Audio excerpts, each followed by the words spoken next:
नाम द्वितीयो भीमयेव च पूर्णप्रज्ञस्तृतीयस्तु भगवत्कार्यसाधकः बुद्धिर्बलं यशोधैर्यं निर्भयत्वम् अरोगता अजाड्यं वाक्पटुत्वं च हनूमत्स्मरणाद् भवेत्। पृथ्वीमण्डलमध्यस्थाः पूर्णबोधमतानुगाः वैष्णवा विष्णुहृदयाः तान्नमस्ये गुरुन् मम जन्माद्यस्य यतोऽन्वयादितरतश्चार्थेष्वभिज्ञस्वराट् तेने ब्रह्महृदाय आदिकवये मुह्यन्ति यं सूरयः तेजो वारिमृदां यथा विनिमयो यत्र त्रिसर्गो मृषा धाम्ना स्वेन सदा निरस्तकुहकं सत्यं परं धीमहि सृष्टिस्थित्यप्येहा नियतिदृशितमो बन्धमोक्षाश्च यस्मादस्य श्रीब्रह्मरुद्रप्रभृति सुरनरद्वेषशत्रुत्मकस्य विष्णोर्व्यस्ताः समस्ताः सकलगुणनिधिः सर्वदोषव्यपेतः पूर्णानन्दो व्ययो यो गुरुरपि परमः चिन्तयेतं महान्तम् यं प्रव्रजन्तमनुपेतमपेतकृत्यं द्वैपायनो विरहकातर आजुहाव पुत्रेति तन्मयतया तरवोऽपि नेदुः सर्वभूतहृदयं मुनिमानतोऽस्मि। ಶ್ರೀಗುರುಭ್ಯೋ ನಮಃ. ಹರಿ ಓಂ. ಶ್ರೀಮದ್ಭಾಗವತದ ಸಪ್ತಮ ಸ್ಕಂಧದ 9ನೇ ಅಧ್ಯಾಯದಲ್ಲಿ ಇವತ್ತು 10ನೇ ಶ್ಲೋಕ. ವಿಪ್ರಾತ್ ದ್ವಿಷಡ್ಗುಣಯುತಾದರವಿಂದನಾಭಪದಾರವಿಂದ ವಿಮುಖಾತ್ ಶ್ವಪಚಂ ವರಿಷ್ಠಂ ಮನ್ಯೇ ತದರ್ಪಿತಮನೋವಚನಾತ್ಮಗೇಹ ಪ್ರಾಣಪುನಾತಿ ಸಕಲಂ ನತು ಭೂರಿಮಾನಃ. ಪ್ರಹ್ಲಾದ ಭಗವಂತನ ಸ್ತೋತ್ರವನ್ನು ಮುಂದುವರಿಸ್ತಾ ಹೇಳ್ತಾನೆ, ಭಗವಂತ, ನಿನ್ನನ್ನ ಒಲಿಸಿಕೊಳ್ಳಿಕ್ಕೆ ಭಕ್ತಿಯೊಂದೇ ಮುಖ್ಯವಾಗಿರ್ತಕ್ಕಂಥದ್ದು ಅಂತ ಹಿಂದಿನ ಶ್ಲೋಕದಲ್ಲಿ ಹೇಳಿದ್ದನ್ನು ನಾವು ನೋಡಿದ್ವಿ.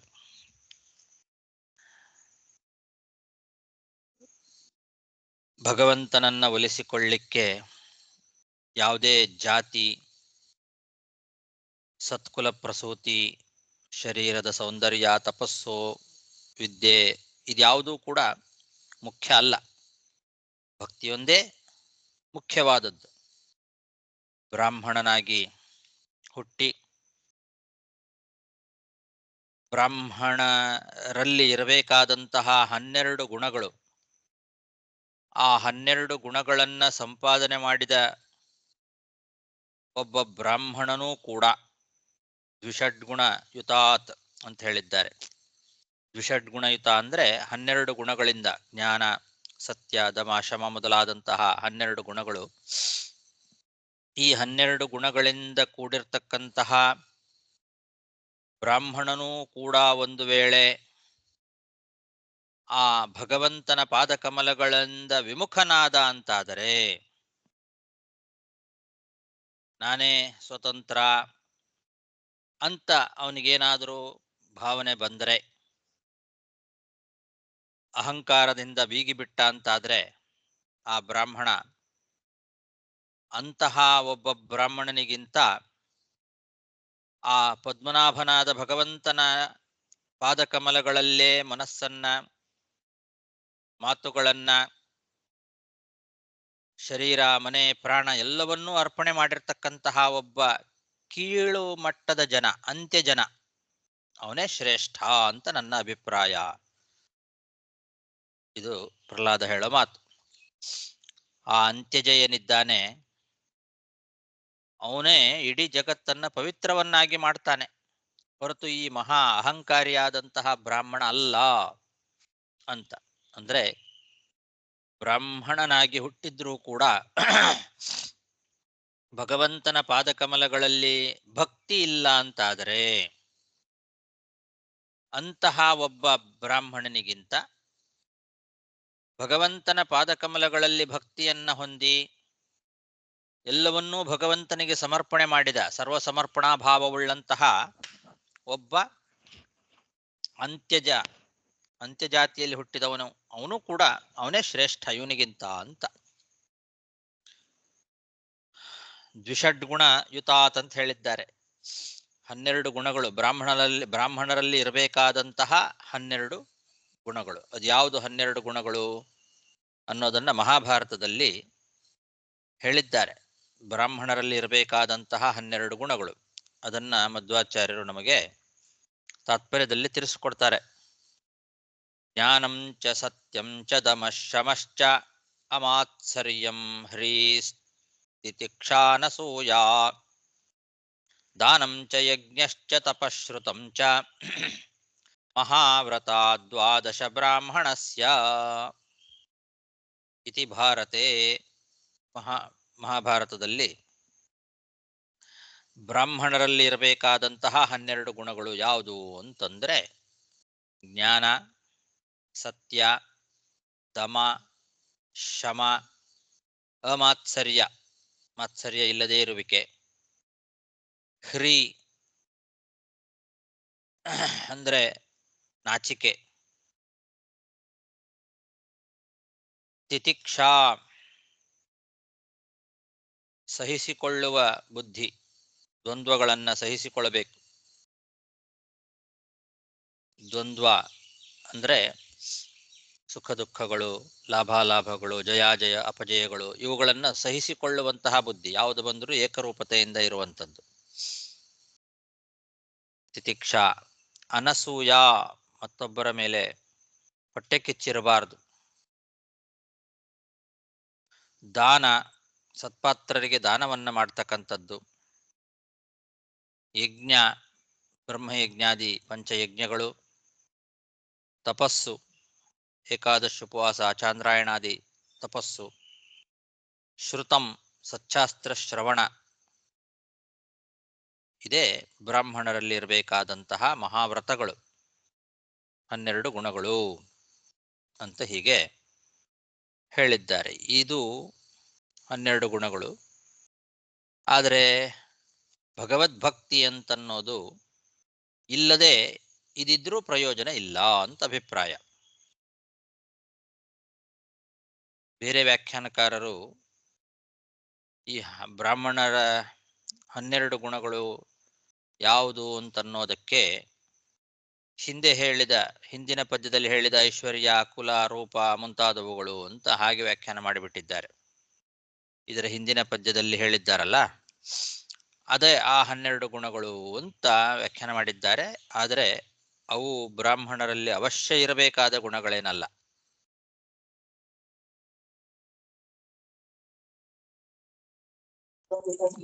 ಅದು ಅವರಿಗೆ ಗೊತ್ತಾಗಿದೆ. ಅವಶ್ಯ ಇರಲೇಬೇಕಾದ ಗುಣಗಳನ್ನೇನು ಅಲ್ಲಿ ಹೇಳಿಲ್ಲ. ಅದಕ್ಕೇನೆ ಮಹಾಭಾರತದ ಉದ್ಯೋಗ ಪರ್ವದಲ್ಲಿ ಸನತ್ ಸುಜಾತೀಯದಲ್ಲಿ ಹೇಳಿದ ಬ್ರಾಹ್ಮಣನ 12 ಗುಣಗಳನ್ನು ಇಟ್ಕೊಳ್ಳಬಹುದು ಅಂತಾರೆ. ಆಮೇಲೆ ಇಟ್ಕೊಳ್ಬಹುದು ಅಲ್ಲ, ವಸ್ತುತಃ ಅದನ್ನೇ ಇಟ್ಕೊಳ್ಬೇಕು. ಅದನ್ನ ಆಚಾರ್ಯರು ನಮಗೆ ತಿಳಿಸಿಕೊಟ್ಟಿದ್ದಾರೆ. ಇದಲ್ಲದೆ ಬೇರೆ ಪುರಾಣದಲ್ಲಿ ಹೇಳಿದ 12 ಗುಣಗಳು ಇದ್ದಾವೆ, ಅದನ್ನು ಇಟ್ಟುಕೊಳ್ಳಬಹುದು. ಶಮೋ ದಮಸ್ತಪ ಶೌಚಂ ಕ್ಷಾಂತ್ಯಾರ್ಜವ ವಿರಕ್ತತಾ ಜ್ಞಾನ ವಿಜ್ಞಾನ ಸಂತೋಷಾಹ ಸತ್ಯಾಸ್ತಿಕ್ಕೆ ದ್ವಿಷಡ್ಗುಣಾಹ ಅಂತ ಇದು ಪುರಾಣದಲ್ಲಿ ಹೇಳಿರ್ತಕ್ಕಂತಹ ಬ್ರಾಹ್ಮಣರಲ್ಲಿರಬೇಕಾದ ಗುಣಗಳು. ಇದನ್ನು ಇಟ್ಟುಕೊಳ್ಳಬಹುದು.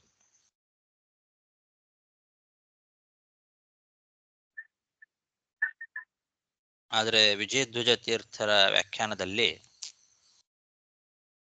ಇದು ಸಂಪ್ರದಾಯಜ್ಞರು ಇದನ್ನು ಹೇಳೋದಿಲ್ಲ, ಆದ್ರಿಂದ ಇದು ಗ್ರಾಹ್ಯ ಅಲ್ಲ ಅಂತ ಬರೀತಾರೆ. ಆಚಾರ್ಯರು ತೋರಿಸಿಕೊಟ್ಟಂತಹ ಮಹಾಭಾರತದ ಈ ವಾಕ್ಯ ಇಟ್ಟುಕೊಂಡು ಈ 12 ಗುಣಗಳನ್ನೇ ದ್ವಾದಶ ಗುಣಗಳು ಅಂತ ಇಟ್ಟುಕೊಳ್ಳಬೇಕು.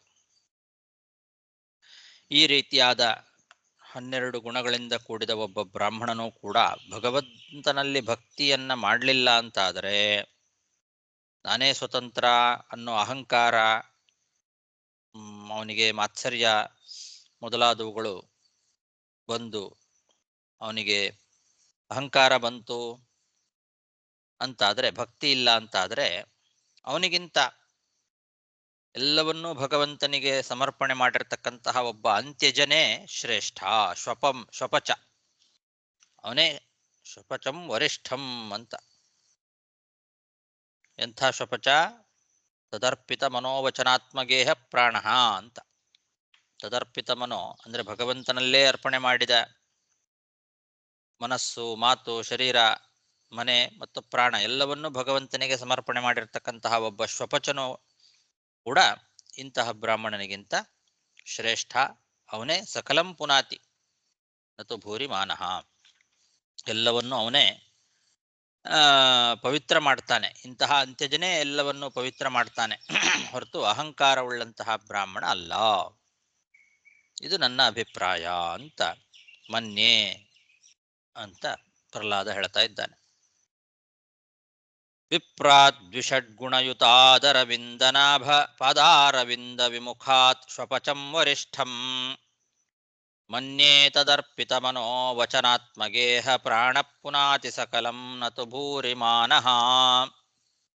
ಆಚಾರ್ಯ, ಇಲ್ಲಿ ಸತ್ಯಧರ್ಮ ಪ್ರಕಾರ ಬಂದು ಕ್ಷಮಾ ತನ್ನಿಷ್ಠಾ ಬುದ್ಧಿ ಎಲ್ಲ ಹೇಳಿದ್ದಾರೆ. ಅವರು ವಿವರಣೆ ಮಾಡಿದ ಕ್ವಾಲಿಟೀಸ್ ನೋಡಿದರೆ ಅದು ಭಗವದ್ ಭಕ್ತನ ಇರಬೇಕು ಅಲ್ವಾ? ಶ್ವಪಚ ಇಲ್ಲ, ಸ್ವಪಚ ಅಲ್ಲ. ಈ ಬ್ರಾಹ್ಮಣನು ಕ್ಷಮ ಅಂದ್ರೆ ಭಗವತ್ ನಿಷ್ಠಾಹ ಬುದ್ಧೇಹೇ ಭಗವನ್ನಿಷ್ಠತಾಹನ್ ಹಾಕಿದ್ದಾರೆ. ಸೊ ಕ್ಷಮ ಗುಣ ಇರುವಂತ ಬ್ರಾಹ್ಮಣ ಭಗವಂತನ ಮೇಲೆ ಅವನ ನಿಷ್ಠೆ ಇದ್ದರೆ ಅವನಿಗೆ ಹೇಗೆ ಒಂದು ಭಗವಂತನ ಪಾದದಲ್ಲಿ ಒಂದು ವಿಮುಖನಾಗಿ ಇರ್ಲಿಕ್ಕೆ ಸಾಧ್ಯ ಇಲ್ಲ ಅಲ್ಲವಾ?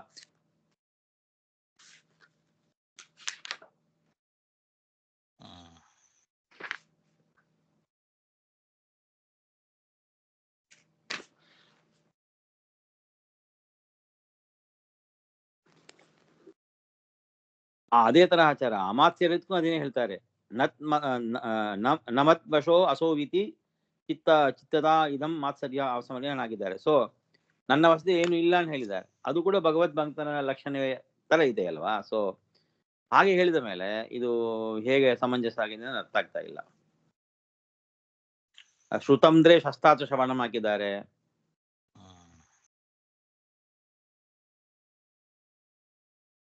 ಅರವಿಂದ ಪಾದಾರವಿಂದ ವಿಮುಖ ಆಗಬಾರದು. ಭಗವಂತನ ಪಾದಾರವಿಂದಗಳಿಂದ ವಿಮುಖನಾಗಿ ಬಿಟ್ರೆ ಈ ಗುಣಗಳು ಬರಲ್ಲ ಅಂತ ನೀವು ಹೇಳ್ತಾ ಇದ್ದೀರಿ.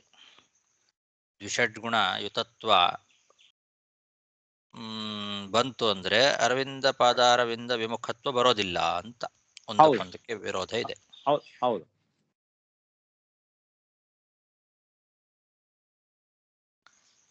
ಅಂದ್ರೆ ಈ 12 ಗುಣಗಳು ಸಾಧಾರಣವಾಗಿ ಇದ್ದು ಪ್ರಧಾನವಾಗಿ ಇರಬೇಕಾದಂತಹ ಭಗವದ್ ಭಕ್ತಿ ಇರಲಿಲ್ಲ ಅಂತ ಆದ್ರೆ ಅಂತ ಹಾಗಿಟ್ಟುಕೊಳ್ಬೇಕು. ಇದು ಏನು ಯಾವತ್ತೂ ಏನಿರೋದಿಲ್ಲ ಬ್ರಾಹ್ಮಣರಲ್ಲಿ. ಒಂದು ಹೋಗ್ತಾ ಇರ್ತಕ್ಕಂಥವುಗಳು ಯಾವಾಗಾರು ಅಪರೂಪಕ್ಕೆ ಇರ್ತವೆ. ಪ್ರಧಾನವಾಗಿ ಇರಬೇಕಾದಂತಹ ಭಗವಂತನ ಪಾದಕಮಲಗಳಲ್ಲಿ ಭಕ್ತಿ ಅದು ಇಲ್ಲ ಅಂತ ಆದರೆ ಅಂತ ಹೀಗೆ ಕೂಡಿಸ್ಕೊಳ್ಬೇಕು. ಶ್ವಪಚ ಯಾವಾಗಲೂ ಭಗವತ್ಪಾದಾರವಿಂದಗಳಲ್ಲಿ ಸಕಲ ಸಮರ್ಪಣೆಗಳನ್ನು ಮಾಡಿದವನು. ತದರ್ಪಿತ ಮನ ವಚನ ಆತ್ಮ ದೇಹ ಗೇಹ ಪ್ರಾಣ ಎಲ್ಲವನ್ನು ಪಂಚಪ್ರಾಣಗಳು ಎಲ್ಲವನ್ನೂ ಭಗವಂತನಿಗೆ ಸಮರ್ಪಣೆ ಮಾಡಿದಂತಹ ಶ್ವಪಚನೇ ವರಿಷ್ಠ ಅಂತ. ಅದನ್ನು ಮಾಡದೇ ಇರತಕ್ಕಂತಹ ಬ್ರಾಹ್ಮಣನಿಗಿಂತ ಅಂತ ಹೀಗಿಟ್ಟುಕೊಳ್ಬೇಕಷ್ಟೆ. ಅಂದ್ರೆ ಈ 12 ಗುಣಗಳಲ್ಲಿ ಏನೋ ಒಂದು ಗುಣ ಅವನಿಗೆ ಕೊರತೆ ಇದ್ರೆ ಅವನು ಒಂದು ಇದಾಗುತ್ತೇನೆ ಹಾಗೆ ತಗೋಬೇಕಾದ ಕೊರತೆ ಅಂತ ಅನ್ನೋದಕ್ಕಿಂತ, ಯಾಕಂದ್ರೆ ಅದಿದ್ರು ಅಂತಿದೆ ಅಲ್ವಾ, ಯುತಾತ್ ಅಂತಿದೆ. ಷಡ್ಗುಣ ಯುತಾತ್ ಅಂತ 12 ಗುಣಗಳಿಂದ ಕೂಡಿದ ಬ್ರಾಹ್ಮಣನಿಗಿಂತ ಅಂತ, ಅಥವಾ ಯುತ ಅನ್ನೋದಕ್ಕೆ ಇರಬೇಕಾದದ್ದು ಅಂತ ಇಟ್ಟುಕೊಳ್ಬೇಕು. ಬ್ರಾಹ್ಮಣ ಅಂತ ಆದ್ಮೇಲೆ ಈ 12 ಗುಣಗಳು ಇರಬೇಕು. ಆ 12 ಗುಣಗಳು ಇರಬೇಕಾದಂತಹ ಬ್ರಾಹ್ಮಣನಿಗಿಂತ ಅಂತ ಹಿಂಗ್ ಮಾಡ್ಕೊಳ್ಬೇಕಷ್ಟೆ. ಜ್ಞಾನ ಸತ್ಯಾದಿ ದ್ವಾದಶ ಗುಣಯುತಾತ್ ಅರವಿಂದನಾಭ ಪಾದಾರವಿಂದಯೋ ವಿಮುಖಾತ್ ಅಂತ. ಸ್ವಸ್ವಾತಂತ್ರ್ಯಾಭಿಮಾನ ತ್ಯಾಗ, ಸ್ವಕೀಯ ಸರ್ವಸಮರ್ಪಣ ಬುದ್ಧಿ ರಹಿತಾತ್ ಅಂತ ಅರ್ಥ ಬರೀತಾರೆ ಮಂದನಂದನೆಯಲ್ಲಿ. ಅದರ ಅಭಿಪ್ರಾಯ ಸ್ವಾತಂತ್ರ್ಯಾದಿ ಅಭಿಮಾನ ಇದ್ದು ಸರ್ವಸಮರ್ಪಣ ಭಾವ ಇಲ್ಲದೆ ಇರತಕ್ಕಂತಹ ಒಬ್ಬ ಬ್ರಾಹ್ಮಣನಿಗಿಂತ ಸರ್ವಸಮರ್ಪಣ ಭಾವ ಇರುವಂತಹ ಒಬ್ಬ ಶ್ವಪಚನೆ ಶ್ರೇಷ್ಠ ಅಂತ ಇಷ್ಟ ಅಭಿಪ್ರಾಯ ಇಟ್ಟುಕೊಳ್ಬೇಕು. ಓಕೆ. ಸ್ವಾತಂತ್ರ್ಯ ಭ್ರಾಂತಿ ಮತಃ. ಓಕೆ. ಭೂರಿಮಾನಃ ಅನ್ನೋದಕ್ಕೂ ಬಹು ಸ್ವಾತಂತ್ರ್ಯ ಭ್ರಾಂತಿಮಾನ್ ಅಂತ ಮಂದನಂದನೆಯಲ್ಲಿ ಅದರ ವಿವರಣೆ ಕೊಟ್ಟಿದ್ದಾರೆ. ಹಾಗಾಗಿ ಅಂತಹ ಒಬ್ಬ ಶ್ವಪಚ ಅಂದ್ರೆ ಸ್ವಾತಂತ್ರ್ಯಾಭಿಮಾನ ಇಲ್ಲದೆ ಇರತಕ್ಕಂತಹ ಸರ್ವಸಮರ್ಪಣ ಬುದ್ಧಿ ಇರುವಂತಹ ಒಬ್ಬ ಶ್ವಪಚನಿಗಿಂತ ಸರ್ವಸ್ವಾತಂತ್ರ್ಯಾಭಿಮಾನ ಉಳ್ಳ ಸ್ವಕೀಯ ಸರ್ವಸಮರ್ಪಣ ಬುದ್ಧಿ ಇಲ್ಲದೆ ಇರತಕ್ಕಂತಹ ಒಬ್ಬ ಬ್ರಾಹ್ಮಣನಿಗಿಂತ ಅಂತ ಇಟ್ಟುಕೊಳ್ಬೇಕು. ಓಕೆ. ಸೊ ಸ್ವಾತಂತ್ರ್ಯ ಅಭಾವ ಇರುವಂತೆ ಸುಪಷ್ಟನೇ ಶ್ರೇಷ್ಠ ಅಂತ. ಸ್ವಾತಂತ್ರ್ಯಾಭಿಮಾನ ಇರಬಾರದು. ಓಕೆ ಅಂತವನು. ಓಕೆ ಓಕೆ ಆಚಾರ್ಯ. ನೈವಾತ್ಮನ ಪ್ರಭುರಯಂ ನಿಜ ಲಾಭ ಪೂರ್ಣೋ ಮಾನಂ ಜನಾದ ವಿದುಷ ಕರುಣೋ ವೃಣೀತೆ ಯದ್ಯಜ್ಜನೋ ಭಗವತೆ ವಿದಧೀತ ಮಾನಂ ತಚ್ಚಾತ್ಮನೆ ಪ್ರತಿಮುಖಸ್ಯ ಯಥಾ ಮುಖಶ್ರೀಃ.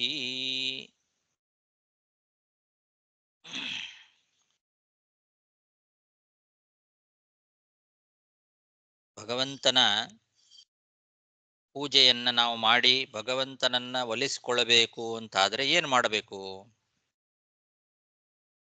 ಭಗವಂತ ಸ್ವರೂಪಾನಂದ ಪರಿಪೂರ್ಣ, ಅವನು ನಿಜಲಾಭ ಪೂರ್ಣ. ಅವನಿಗೆ ಯಾರಿಂದನೂ ಏನೂ ಆಗಬೇಕಾಗಿಲ್ಲ. ತನ್ನ ಸ್ವರೂಪಭೂತವಾದ ಆನಂದದಿಂದಲೇ ಪರಿಪೂರ್ಣನಾಗಿರ್ತಕ್ಕಂಥವನು ಭಗವಂತ. ನಾವು ಕೊಡುವಂತಹ ಯಾವುದೇ ಪದಾರ್ಥಗಳ ಅಪೇಕ್ಷೆ ಭಗವಂತನಿಗಿಲ್ಲ, ಅದರ ಅಗತ್ಯವೇ ಇಲ್ಲ ಅವನಿಗೆ.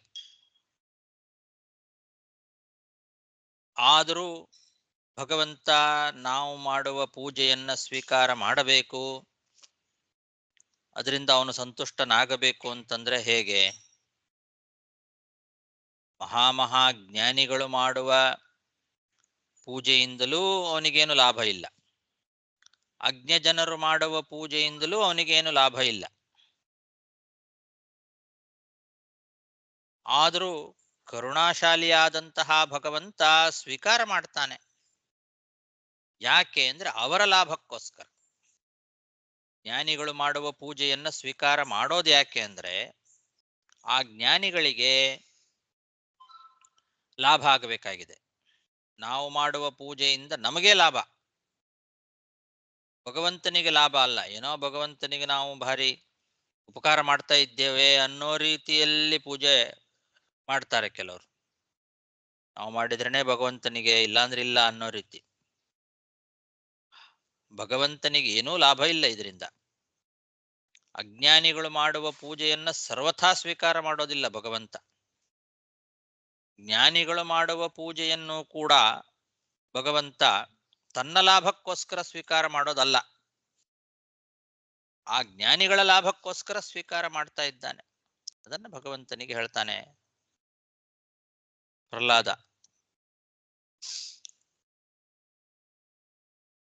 ಇದಕ್ಕೆ ಒಂದು ದೃಷ್ಟಾಂತ ಕೊಡ್ತಾ ಇದ್ದಾನೆ. ಪ್ರತಿಮುಖಸ್ಯ ಯಥಾ ಮುಖಶ್ರೀಹಿ ಅಂತ. ಬಿಂಬವನ್ನ ಅಲಂಕಾರ ಮಾಡಿಕೊಂಡ್ರೆ ಪ್ರತಿಬಿಂಬ ಅಂತನ್ನೋದು ತನ್ನಷ್ಟಕ್ಕೆ ತಾನೇ ಸುಂದರವಾಗಿ ಕಾಣ್ತದೆ. ನಮಗೆಲ್ಲರಿಗೂ ಕೂಡ ಭಗವಂತ ಬಿಂಬ, ನಾವೆಲ್ಲ ಅವನ ಪ್ರತಿಬಿಂಬ ಸ್ಥಾನದಲ್ಲಿದ್ದೇವೆ. ಕನ್ನಡಿಯಲ್ಲಿ ನಮ್ಮ ಮುಖ ಚೆನ್ನಾಗಿ ಕಾಣಿಸ್ಬೇಕು ಅಂತಾದ್ರೆ ಕನ್ನಡಿಯನ್ನ ಎಷ್ಟು ಅಲಂಕಾರ ಮಾಡಿದ್ರೂ ಉಪಯೋಗ ಇಲ್ಲ. ಕನ್ನಡಿಯನ್ನ ನೀವು ಎಷ್ಟೇ ಸ್ವಚ್ಛ ಮಾಡಿ, ಕನ್ನಡಿಯನ್ನ ಎಷ್ಟೇ ಅಲಂಕಾರ ಮಾಡ್ರಿ, ಏನು ಮಾಡಿದ್ರೂ ಕೂಡ ಕನ್ನಡಿಯಲ್ಲಿರುವ ನಮ್ಮ ಮುಖ ಸ್ವಚ್ಛ ಕಾಣಿಸೋದಿಲ್ಲ. ಆ ಕನ್ನಡಿಯಲ್ಲಿರುವ ನಮ್ಮ ಮುಖ ಸ್ವಚ್ಛವಾಗಿ ಕಾಣಿಸ್ಬೇಕು ಅಂತಾದ್ರೆ ನಾವು ಅಲಂಕಾರ ಮಾಡಿಕೊಂಡು ಹೋಗಿ ಕನ್ನಡಿ ಮುಂದೆ ನಿಲ್ಲಬೇಕು. ಬಿಂಬ ಹೇಗಿರ್ತದ ಹಾಗೆ ಪ್ರತಿಬಿಂಬ ತೋರಿಸ್ತದೆ. ಪ್ರತಿಬಿಂಬವನ್ನ ಅಂದ್ರೆ ಕನ್ನಡಿಯಲ್ಲಿರುವ ಆ ರೂಪವನ್ನ ನೀವೆಷ್ಟು ಅಲಂಕಾರ ಮಾಡಿದರೂ ಕೂಡ ಬಿಂಬದಲ್ಲೇ ಕೊಳೆ ಇತ್ತು ಅಂತಾದ್ರೆ ಅದು ಎಷ್ಟು ನೀವು ಕನ್ನಡಿಯನ್ನು ಅಲಂಕಾರ ಮಾಡಿದ್ರೂ ಉಪಯೋಗ ಇಲ್ಲ. ಯಾಕೆಂದ್ರೆ ಪ್ರತಿಬಿಂಬಕ್ಕೆ ಸ್ವಾತಂತ್ರ್ಯ ಇಲ್ಲ, ಅದರಲ್ಲಿ ಯಾವುದೇ ಅಸ್ತಿತ್ವ, ಚಟುವಟಿಕೆ ಮೊದಲಾದವುಗಳು ಯಾವುದೂ ಇರೋದಿಲ್ಲ. ಅದೆಲ್ಲವೂ ಬಿಂಬದ ಅಧೀನ. ಹಾಗೆ ಎಲ್ಲರಿಗೂ ಭಗವಂತ ಬಿಂಬಸ್ಥಾನದಲ್ಲಿದ್ದಾನೆ. ಅವನ ಪ್ರತಿಬಿಂಬರು ಎಲ್ಲರೂ, ಎಲ್ಲಾ ಜೀವಿಗಳು ಅವನ ಪ್ರತಿಬಿಂಬರು. ಹಾಗಾಗಿ ಇದೆಲ್ಲವೂ ಅವನ ಅಧೀನ. ನಮ್ಮದೇ ಆದ ಸ್ವರೂಪಾನಂದ ನಮಗೆ ದೊರಕಬೇಕಾಗಿದ್ರೂ ಕೂಡ ಅದು ಅವನ ಅಧೀನ, ಅವನ ಅನುಗ್ರಹದಿಂದಲೇ ಆಗಬೇಕು. ಅಂತಹ ನಮ್ಮ ಸ್ವರೂಪಾನಂದವೂ ಕೂಡ ಅವನ ಆನಂದಕ್ಕೆ ಹೋಲಿಸಿದರೆ ಬಹಳ ಕಡಿಮೆ, ಸ್ವಲ್ಪ ಸಾಮ್ಯ ಇದೆ. ಅದು ಸ್ವರೂಪಭೂತವಾದ ಆನಂದ, ಇದು ಸ್ವರೂಪಭೂತವಾದ ಆನಂದ ಅನ್ನೋ ಒಂಚೂರು ಸಾಮ್ಯ ಇದೆ ಅಷ್ಟೆ. ಹಾಗಾಗಿ ಪ್ರತಿಬಿಂಬದಂತೆ ಇರುವಂತಹ ನಮಗೆ ಸುಖ, ಸಮೃದ್ಧಿ ಮೊದಲಾದವುಗಳು ಬೇಕು ಅಂತಾದರೆ ಬಿಂಬದಂತೆ ಇರುವಂತಹ ಆ ಭಗವಂತನನ್ನ ವೈಭವದಿಂದ ಆರಾಧನೆ ಮಾಡಬೇಕು. ನಾವು ನಮ್ಮನ್ನೇ ನಾವು ವೈಭವದಿಂದ ಆರಾಧನೆ ಮಾಡಿಕೊಂಡ್ರೆ ಅದು ನಮ್ಮ ಕನ್ನಡಿಯಲ್ಲಿ ನಮ್ಮ ಮುಖ ಚೆನ್ನಾಗಿ ಕಾಣಿಸ್ಲಿ ಅಂತ ಹೇಳಿ ಮುಖವನ್ನ ಅಲಂಕಾರ ಮಾಡಿಕೊಳ್ಳೋದು ಬಿಟ್ಟು ಕನ್ನಡಿಯನ್ನ ಅಲಂಕಾರ ಮಾಡಿಕೊಂಡಂತೆ ವ್ಯರ್ಥ ಆಗಿಬಿಡ್ತದೆ. ನಮ್ಮ ಮುಖ ಚೆನ್ನಾಗಿ ಕಾಣಬೇಕು ಕನ್ನಡಿಯಲ್ಲಿ ಅಂತ ಆದ್ರೆ ಮುಖವನ್ನ ಅಲಂಕಾರ ಮಾಡ್ಕೊಳ್ಬೇಕೇ ಹೊರತು ಕನ್ನಡಿಯನ್ನಲ್ಲ. ಆದ್ರಿಂದ ಭಗವಂತನಿಗೆ ನಾವು ವೈಭವದಿಂದ ಪೂಜೆ, ಅಲಂಕಾರ ಮೊದಲಾದವುಗಳನ್ನೆಲ್ಲ ನಾವು ಮಾಡಿದರೆ ಅದು ನಮಗೆ ಆ ಭಗವಂತನಿಗೆ ಭೋಗ ವಸ್ತುಗಳನ್ನು ಸಮರ್ಪಣೆ ಮಾಡದೆ ನಾವೇ ಎಲ್ಲವನ್ನೂ ಸ್ವೀಕಾರ ಮಾಡಿದರೆ ಅದು ವ್ಯರ್ಥ ಆಗ್ತದೆ. ಒಂದು ವೇಳೆ ನಾವು ಉಂಡರೂ ನಮ್ಮ ಒಳಗೆ ಇರುವ ಭಗವಂತನೇ ಅದನ್ನ ಊಟ ಮಾಡ್ತಾ ಇದ್ದಾನೆ, ನಮ್ಮೊಳಗಿರುವ ಭಗವಂತನೇ ಅದನ್ನ ಸ್ವೀಕಾರ ಮಾಡಿ ನಮಗೆ ಸುಖವನ್ನ ಉಂಟು ಮಾಡ್ತಾನೆ ಅನ್ನೋ ಎಚ್ಚರ ಇರಬೇಕು. ಜ್ಞಾನಿಗಳಿಗೆ ಅದು ಇರ್ತದೆ. ಪ್ರತಿಯೊಂದು ಹಂತದಲ್ಲಿಯೂ ಕೂಡ ಭಗವಂತನ ಒಂದು ಎಚ್ಚರ ಅವರಿಗೆ ಯಾವಾಗಲೂ ಇರ್ತದೆ. ಒಳಗಿರುವ ಭಗವಂತನಿಗೆ ಇದು, ನನಗಲ್ಲ, ಈ ದೇಹಕ್ಕಲ್ಲ ಅಥವಾ ಈ ದೇಹಾಭಿಮಾನಿಯಾದ ಜೀವನಿಗಲ್ಲ, ಒಳಗಿರುವ ಭಗವಂತನಿಗೆ ಅನ್ನೋ ಎಚ್ಚರ ಯಾವಾಗಲೂ ಇರಬೇಕು. ನಾವು ಈ ದೇಹದಿಂದ ಏನೇ ಸುಖವನ್ನ ಅನುಭವಿಸ್ತಾ ಇರುವಾಗಲೂ ಕೂಡ ಪದಾರ್ಥಗಳನ್ನ ಈ ದೇಹಕ್ಕೆ ಯಾವುದೇ ಕೊಟ್ಟರು ನಮಗೆ ಇರಬೇಕಾದ ಎಚ್ಚರ ಏನು ಅಂದ್ರೆ ಈ ದೇಹದ ಒಳಗೆ ಇರುವ ಭಗವಂತನಿಗೆ ಇದು ಅನ್ನೋ ಎಚ್ಚರ ಇರಬೇಕು. ಇದು ಜ್ಞಾನಿಗಳಿಗೆ ಇರ್ತದೆ. ಅವನೇ ಬಿಂಬ. ಬಿಂಬನಾದ ಆ ಭಗವಂತನ ಪೂಜೆ ಅವನಿಗೆ ನಾನು ಸಮರ್ಪಣೆ ಮಾಡಬೇಕು ಅನ್ನೋ ಭಾವನೆ ಇರಬೇಕು. ಯಾಕೆ? ಅವನಿಗೆ ಸಮರ್ಪಣೆ ಮಾಡಿದ್ರೆ ಅದು ನಮಗೆ, ನಮ್ಮ ಲಾಭಕ್ಕೋಸ್ಕರ. ಅವನಿಗೇನು ಅದರಿಂದ ಉಪಯೋಗ ಇಲ್ಲ. ಅಹಂಕಾರ ಇರಬಾರದು. ಹೀಗೆ ಪ್ರತಿಮುಖಸ್ಯ ಯಥಾ ಮುಖಶ್ರೀಹಿ ಅಂತ ದೃಷ್ಟಾಂತ ಕೊಟ್ಟು, ಹಾಗಾಗಿ ಜನರು ಅವರವರ ಸುಖ ಲಾಭಕ್ಕೋಸ್ಕರ ಭಗವಂತನಿಗೆ ಪೂಜೆ ಮಾಡಬೇಕು. ಆ ಕಾರಣದಿಂದಲೇ ನೀನು ಕರುಣಾಮಯಿ ಸ್ವೀಕಾರ ಮಾಡ್ತಿದ್ದಿ ಅವರ ಪೂಜೆಯನ್ನ. ಕರುಣೋ ವೃಣೀತೆ, ಅಜ್ಞಾನಿಗಳು ಮಾಡುವ ಪೂಜೆಯನ್ನು ನೀನು ಸ್ವೀಕಾರ ಮಾಡೋದಿಲ್ಲ. ಜ್ಞಾನಿಗಳು, ಈ ರೀತಿಯಾದ ಜ್ಞಾನ ಉಳ್ಳವರು ಯಾರಿದ್ದಾರೆ ಅವರು ಮಾಡುವ ಪೂಜೆಯನ್ನು ನೀನು ಅವರ ಮೇಲಿನ ಕರುಣೆಯಿಂದ ಸ್ವೀಕಾರ ಮಾಡ್ತಾ ಇದ್ದಿ. ಯಾಕೆ? ಅದರಿಂದ ಅವರಿಗೆ ಲಾಭ. ನಿನಗೆ ಅವರು ಮಾಡುವ ಪೂಜೆಯಿಂದ ಅವರಿಗೆ ಲಾಭ ಇದೆ, ನಿನಗೇನು ಲಾಭ ಇಲ್ಲ. ನೀನು ನಿಜಪೂರ್ಣ ಲಾಭ, ನೀನು ನಿಜ ಲಾಭ ಪೂರ್ಣ ಪ್ರಭು, ನೀನು ಸ್ವಾಮಿ ಅವರಿಗೆಲ್ಲ, ಅದಕ್ಕೆಲ್ಲ ಒಡೆಯ ನೀನು. ನೀನು ನಿನ್ನ ಸ್ವರೂಪಭೂತವಾದ ಆನಂದದಿಂದಲೇನೆ ಪೂರ್ಣನಾಗಿರ್ತಕ್ಕಂಥವನು. ಹಾಗಾಗಿ ನಿನಗೆ ಯಾರ ಪೂಜೆಯ ಅಪೇಕ್ಷೆಯೂ ಇಲ್ಲ. ಅಜ್ಞಾನಿಗಳು ಮಾಡುವ ಪೂಜೆ ಆಗಲಿ, ಜ್ಞಾನಿಗಳು ಮಾಡುವ ಪೂಜೆ ಆಗಲಿ, ಯಾರ ಪೂಜೆಯ ಅಪೇಕ್ಷೆಯೇ ಇಲ್ಲ ನಿನಗೆ. ಆದರೂ ಜ್ಞಾನಿಗಳು ಮಾಡುವ ಪೂಜೆಯನ್ನು ನೀನು ಸ್ವೀಕಾರ ಮಾಡೋದು ಕರುಣಃ, ನೀನು ಅವರ ಮೇಲಿನ ಕಾರುಣ್ಯದಿಂದ, ಅವರಿಗೆ ಅದರ ಲಾಭ ಆಗಲಿ ಅನ್ನೋದಕ್ಕೋಸ್ಕರ ನೀನು ಕರುಣೆಯಿಂದ ಆ ಪೂಜೆಯನ್ನು ಸ್ವೀಕಾರ ಮಾಡ್ತಾ ಇದ್ದಿ ಅಂತ. ಈ ಎಚ್ಚರ ಯಾವಾಗಲೂ ಇರಬೇಕು. ನೈವಾತ್ಮನ ಪ್ರಭುರಯಂ ನಿಜ ಲಾಭ ಪೂರ್ಣೋ ಮಾನಂ ಜನಾದ ವಿದುಷಃ ಕರುಣೋ ವೃಣೀತೆ ಯದ್ಯಜ್ಜನೋ ಭಗವತೆ ವಿದಧೀತ ಮಾನಂ ತಚ್ಚಾತ್ಮನೆ ಪ್ರತಿಮುಖಸ್ಯ ಯಥಾ ಮುಖಶ್ರೀಃ.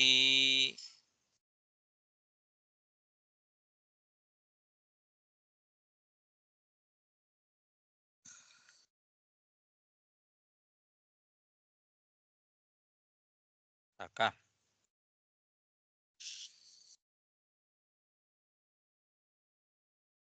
ತಸ್ಮಾದಹಂ ವಿಗತ ವಿಕ್ಲವ ಈಶ್ವರಸ್ಯ ಸರ್ವಾತ್ಮನಾ ನಹಿ ಗೃಣಾಮಿ ಯಥಾ ಮನೀಷಂ ನೀಚೋ ಜಯಾ ಗುಣ ವಿಸರ್ಗಮನು ಪ್ರವಿಷ್ಟಃ ಪೂಯೇತ ಯೇನ ಹಿ ಪುಮಾನನುವರ್ಣಿತೇನ. ಹಾಗಾಗಿ ಪ್ರಹ್ಲಾದ ಕೊನೆಗೆ ಹೇಳ್ತಾನೆ, ನಿನ್ನ ಮಹಿಮೆ ಅಚಿಂತ್ಯ,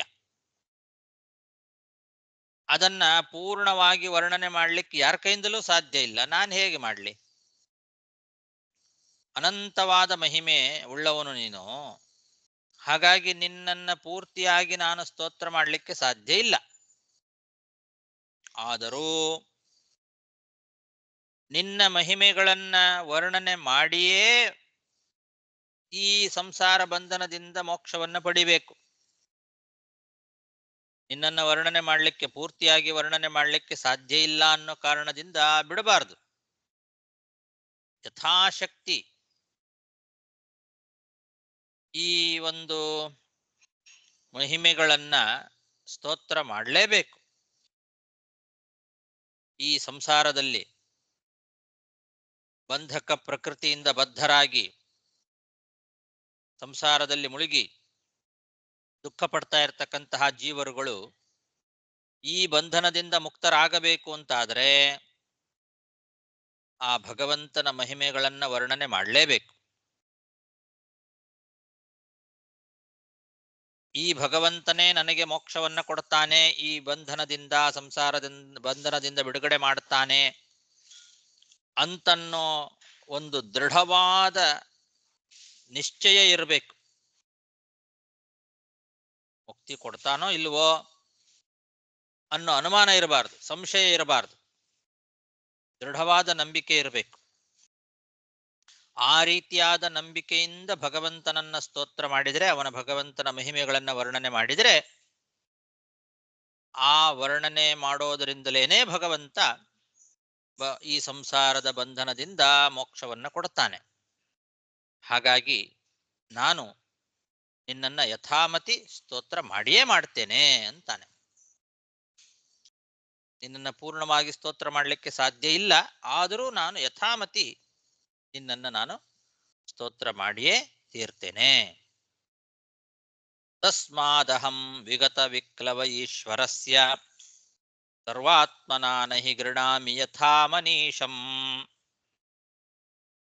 ನೀಚೋ ಜಯಾ ಗುಣ ವಿಸರ್ಗಮನು ಪ್ರವಿಷ್ಟಃ ಪೂಯೇತ ಯೇನ ಹಿ ಪುಮಾನನುವರ್ಣಿತೇನ. ಶ್ರೀಕೃಷ್ಣಾರ್ಪಣಮಸ್ತು. ನಮಸ್ಕಾರ ಗುರುಗಳೇ. ಆ, ಗುರುಗಳೇ ನಮಸ್ಕಾರ. ಹೇಳಿ.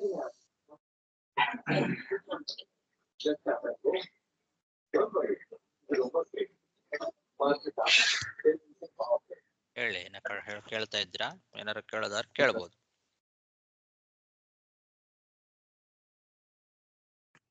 ಹರೇ ನಮಃ. ಹರೇ ನಮಗ ಆಚಾರ್ಯ. ಹರೇ ನಮಃ ಆಚಾರ್ಯ. ನನ್ಗೆ ಒಂದು ಡೌಟ್, ಒಂದು ಮೀನಿಂಗ್ ಬೇಕಾಗಿತ್ತು.